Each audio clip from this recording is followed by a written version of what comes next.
consumerism versus compassionism. Let's talk about it on this episode of Pushback.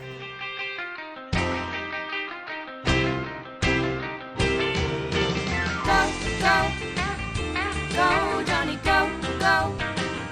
Go, Jonny, go, go. Go, Jonny, go, go. If you're concerned about the direction our culture is heading, then maybe it's time to push back.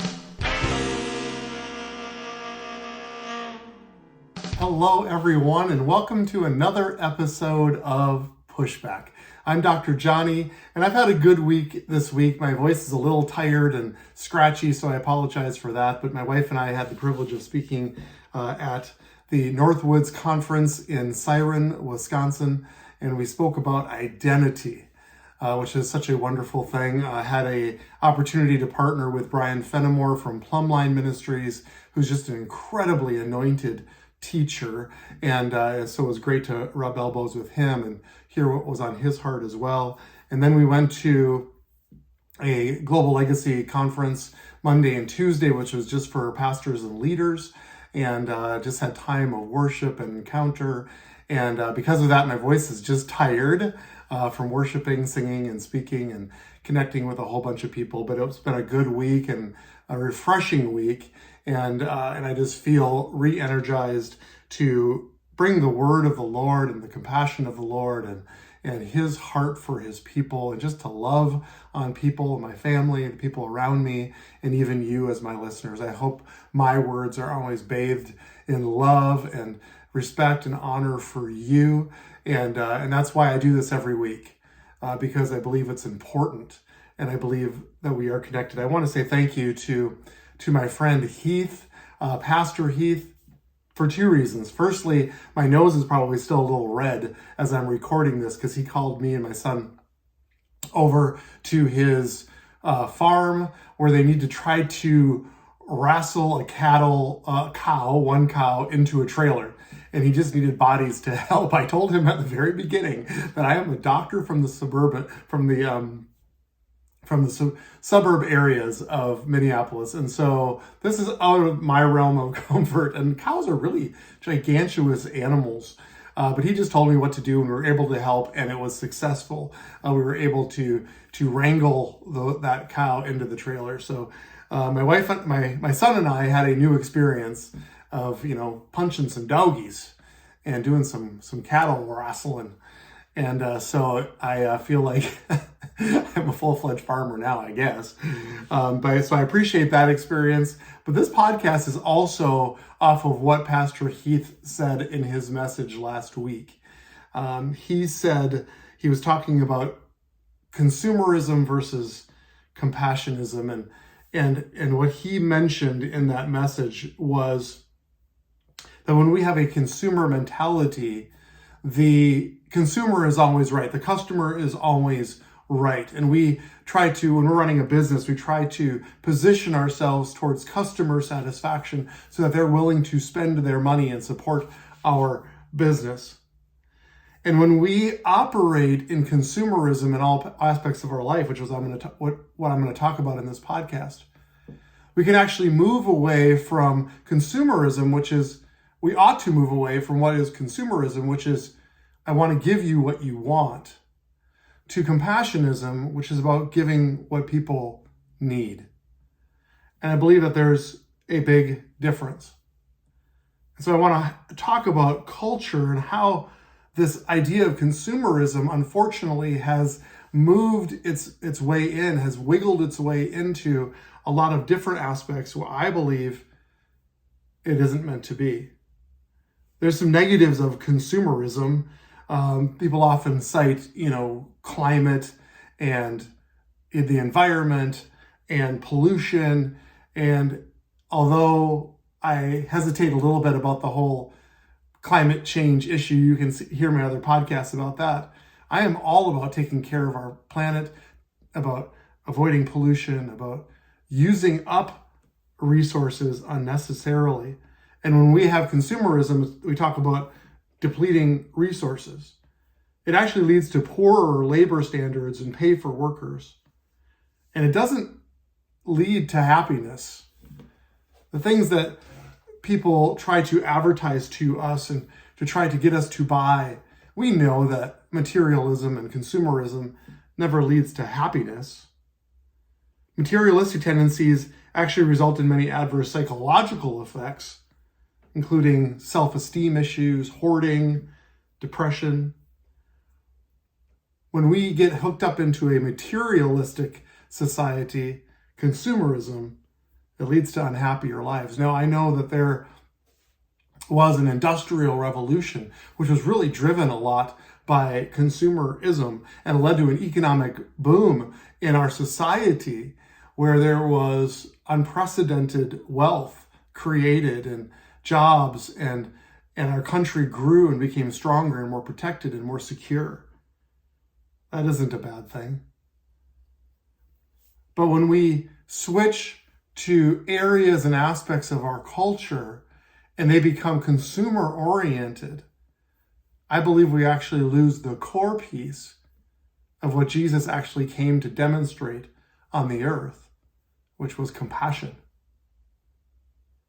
I drive down to the cities frequently for a lot of different reasons, for ministry and for our children and for events and to visit family. And there's a billboard along I-94 that is a billboard for some gas station. I won't, even if I knew the name, I wouldn't share it with you, but it had up on the billboard 3 sections, and it said breakfast, lunch, and dinner. And the breakfast was donuts, the lunch was a cheeseburger, and the dinner was pizza. I looked at that and I was like, wow, our culture looks at that and they are advertising that to us, that we can get these 3 meals satisfied at the gas station and it will consist of donuts, cheeseburgers, and pizza.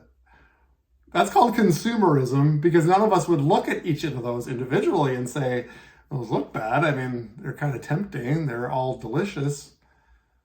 But it's not what's best for us. If that truly was our diet, if we truly went to this gas station establishment for breakfast, lunch, and dinner, it wouldn't be what's best for us. It must be what we want. It might be what we want or what we desire, but it certainly wouldn't be about what's best.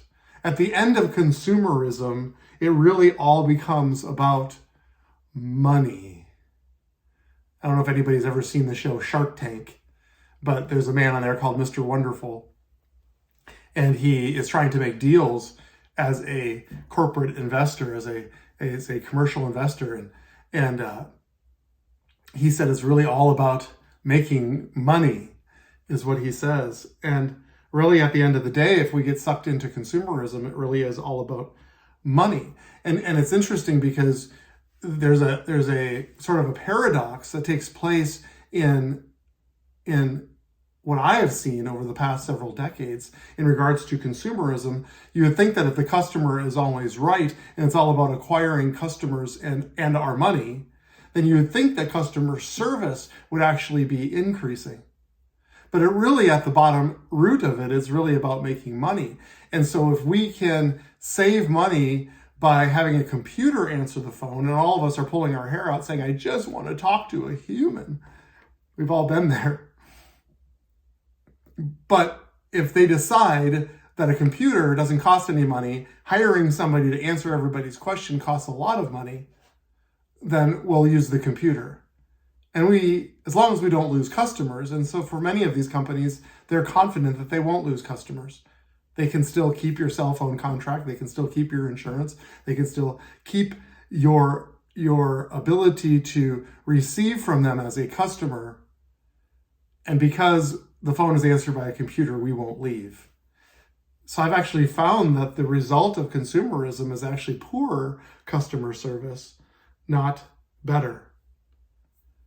And so we live in a society now where it's all about us gravitating towards something that we are looking to try to make our lives happier and better. And we know that consumerism doesn't do that. We live in a society where it's all about likes.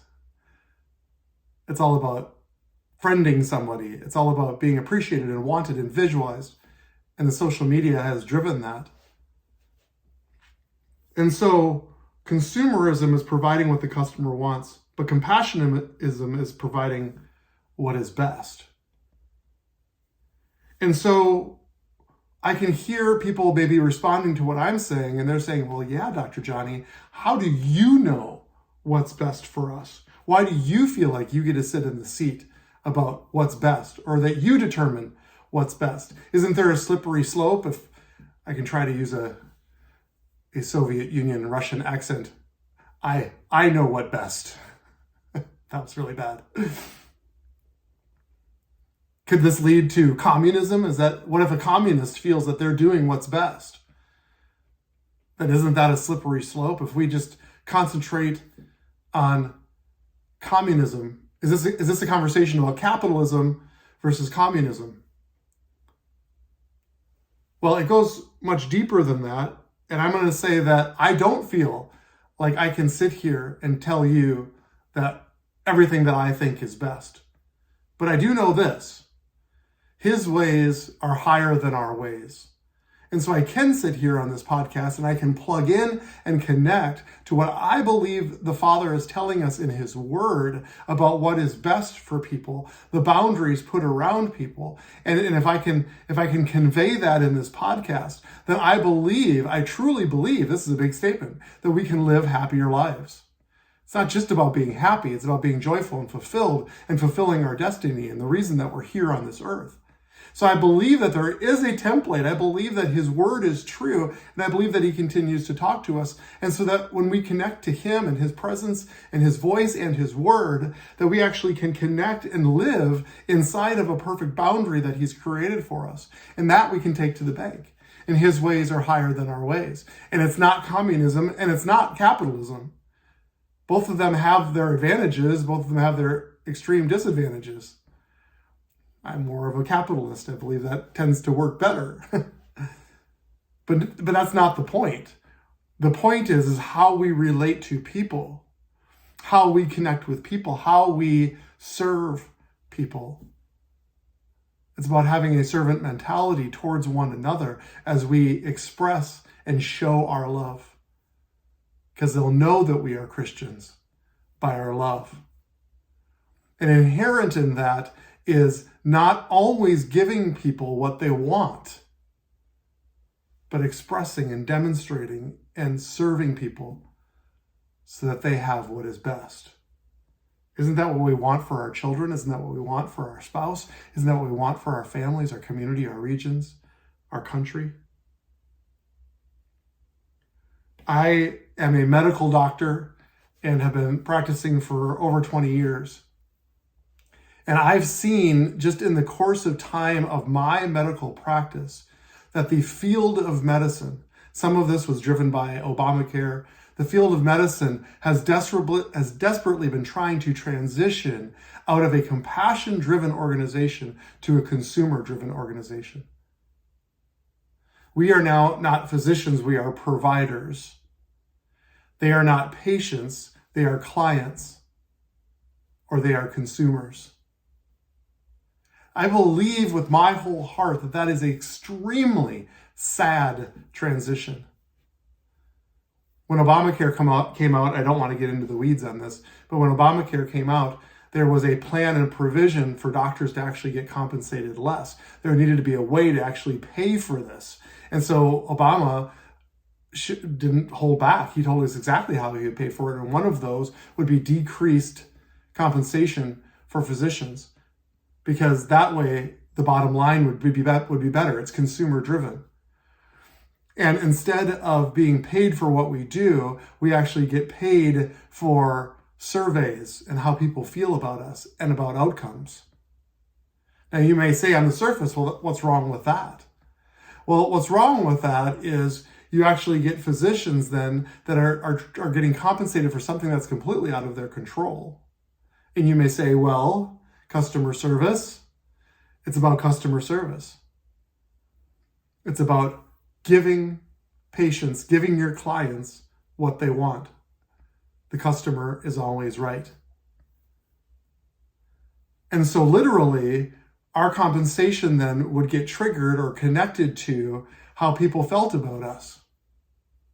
And we actually halfway joked, kind of joked, about working in the ER and having what we would call a, quote, goodie bag for people. Something inside the bag that we can send them home with so that they would feel better about us. Of course, this was tongue-in-cheek, but if we threw a little Norco or Vicodin in everybody's bag, if we gave them what they want, then we'd get a good survey score and we'd be compensated accordingly. It sounds ludicrous, doesn't it? And that's why we did this tongue-in-cheek. We don't actually give out goodie bags, so not everybody should come to my ER hoping for that. But why? Why would we not do that?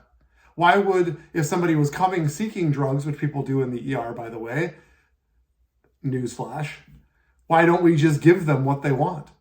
Because it's not what's best for them, and we know that medically. And so because of that, and if they come in and they are now angry, we actually get a negative survey, we get compensated less, which pays for Obamacare. Can you connect the dots? But at the end of the day, we continually need to be focused and motivated as physicians in compassion. We don't just give our patients what they want, we hopefully provide them what is best, which means hard discussions about losing weight and lowering blood pressure and watching your blood sugars and being careful what you eat and exercising, all those things that people wouldn't necessarily gravitate towards.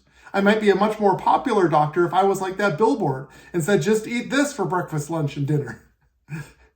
People might be like, I want to go see that guy because he's promoting what I want. But that's not good medicine. That's not loving people. That's not caring for people. And I believe inherent in the very call to be a physician, inherent in that is compassionism. Compassionately caring about the people that come to us so that we actually help them not only just get over what it is or to mask their pain, but to actually get to the root of their issues, to bring health and healing and wholeness to their body so that they can live a fulfilled life and do what the Lord has called them to do. I feel strongly about this, but things are shifting towards the goodie bag. You may get a survey from your doctor. You will get a survey anytime you see a doctor. Now you know what it's about. I'm all for customer service. I want people to like me. I want to offer them. I can always be better as a person and as a physician in the way that I speak to people, my mannerisms, the way that I follow up with them. Those things can always improve, and I'm willing to receive that instruction in my life. I have to sit in the seat where I'm teachable. But at the end of the day, it's about compassion, not just about consumerism. I believe, and I don't think anybody's going to disagree with me, that this debate has moved into our public school system. My friends, the culture in public schools is that, quote, kids roam free, end quote. How did that happen? That was not the case when I was a kid. But something has changed. Now it's about likes and friends, to use a social media term. Now it's about not making kids or their parents angry. It's about accommodating people. And why? What is at the root of it? The root of it is money. They need people to stay enrolled in their schools. And so they bend over backwards to accommodate all children, even the ones who are disruptive. We can't offend. When we operate in compassion, and people are acting out and people are having destructive behavior, which we see all the time in public school, that is not the time to loosen boundaries. That is the time to tighten boundaries. I was talking to my wife the other day about a movie that came out in 1989 called Lean on Me. It was starring Morgan Freeman. It was about the once idyllic East Side High School in Paterson, New Jersey. It had deteriorated due to drug abuse and crime running rampant through the school. The majority of the students could not pass basic skills testing, And the teachers were not even safe from gang violence. They hired Joe Clark, referred to as, quote, Crazy Joe. This was played by Morgan Freeman, based on a true story. His immediate radical changes included expelling 300 students identified as drug dealers or abusers or troublemakers. Instituting programs to improve school spirit included painting over graffiti-covered walls and requiring students to learn the school song and be punished if they cannot sing it on demand. When one of the expelled students is found beating up another student, Clark ordered the doors of the school chained shut during school hours, since funds are insufficient to purchase security doors. This is about moving in, tightening boundaries, and actually promoting health and wholeness in the children, because they don't want to live outside of boundaries. They want loving boundaries. Crazy Joe Clark had a plan. He implemented it, and everything changed. Their school scores increased. The drug and violence decreased. And it became a safe place to go to school again. And I believe that this has infiltrated even the church. The leadership in the church can't be motivated by attendance, money, or entertainment. It's not just about providing what we want and speaking words that tickle our ears and have us leave church feeling like we can come, but, quote, no change required, end quote. That's not what church is about. Church is about pastors who are willing to stand up and speak truth into our lives so that not only do we not hear truth, but we're transformed by the truth. Pastor Heath, if you're listening to this podcast, I honor you in that as you stand up there in a vulnerable place and speak truth over your people, because truth is what brings transformation. Not just providing what people want to hear or what they want. Because that's not compassion. Compassion is finding us where we are and delivering truth that actually brings real change in our life. That's called compassion. And my friends, Jesus himself was moved by compassion, Scripture says. I love that. It also says that he only did what his Father told him to do, which means that it was a core principle of who he was, and it was implemented by his Father. Matthew 9:36, and when he saw the crowds, he had compassion on them because they were harassed and helpless, like sheep without a shepherd. Matthew 14:14, when Jesus landed and saw a large crowd, he had compassion on them and healed their sick. Jesus called his disciples to him, Matthew 15:32, and said, I have compassion for these people. They have already been with me 3 days and have nothing to eat. I do not want to send them away hungry, or that they may collapse on the way. That's more than just about food. Pastor Heath doesn't let us leave hungry. He feeds us with truth. And that's what Jesus does as well, because he's moved by compassion. Jesus had compassion on them and touched their eyes, and immediately they received their sight and followed him. Compassion opens the blind eye so that we can see, and that we can see clearly. See, compassion is about provision. It's about releasing people into their destiny. It's about finding them where they are and transitioning them from glory to glory. It's about healing. It says when he was talking about a sheep without a shepherd, it's about direction and it's about guidance. If you're a leader listening to this, whether you're a parent listening to this, whether you're a teacher listening to this, whether you're a doctor listening to this, what is your motivation? Are you motivated by money? Are you motivated by surveys? Are you motivated by the fear of man? Are you motivated by what people think about you? Or are you motivated, are you moved by compassion? And this part just wrecks me. This is the story of the prodigal son. This is the story that tells us what the father's heart is about. And it says, he got up and went to his father, but while he was still a long way off, his father saw him and was filled with compassion for him. He ran to his son, threw his arms around him, and kissed him. My friends, that is compassion. That motivates heaven and motivates his son who was sent here to demonstrate heaven to us, and it should motivate us. This podcast is about movement. It's about moving. It's about connecting. It's about taking people from point A to point B. It's about movement in our culture. It's about pushing back against unhealthy culture. So I am calling you to be moved. Moved. But I'm calling you to be moved with compassion. That's my podcast for this week. Thank you for tuning in and listening. I enjoy sharing my heart with you every week and look forward to doing it again next week. So with much love, let's go together now to set and shape the culture.